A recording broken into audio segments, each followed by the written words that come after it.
من كام يوم مواطن إماراتي نزل فيديو عن مشكلة في الكهرباء عنده في البيت في الإمارات.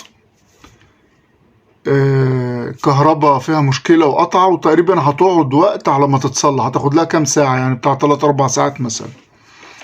فتقوم شركة الكهرباء جايباله جنريتور ضخم كده على عربية تريلا، جايباهوله البيت، وصله عليه الكهرباء، يقعد جوه بيته ويشغل تكييفه ومراوحه ويعيش دنيته زي الفل، و10/10 لحد ما يخلصوا تصليح المشكلة بتاعة الكهرباء من غير ما يدفع جنيه، من غير ما يدفع مليم.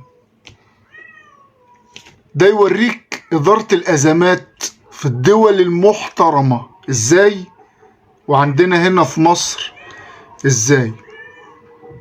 اقطع الكهرباء، بوظ الاجهزه الكهربائيه للناس، وقطع رزق الناس، والناس اللي بتاكل عيش من ورا اللي يعني مثلا انها بتشتغل على النت او غيره، وكهرباء قطع، مفيش بقى، كل ده فاصل بقى، واجهزه كهربائيه تبوظ والدنيا خربانه، ويطلع لك المطبلاتيه.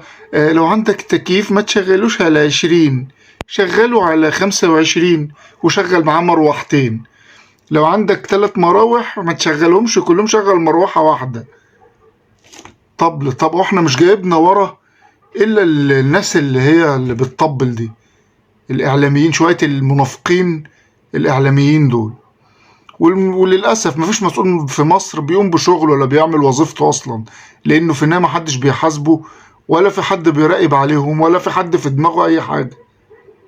هي ماشيه كده سبهلله. لكن شوفوا في الدول المحترمه بيحصل ايه، ودول زي دول الموز اللي احنا منهم بيحصل فيها ايه.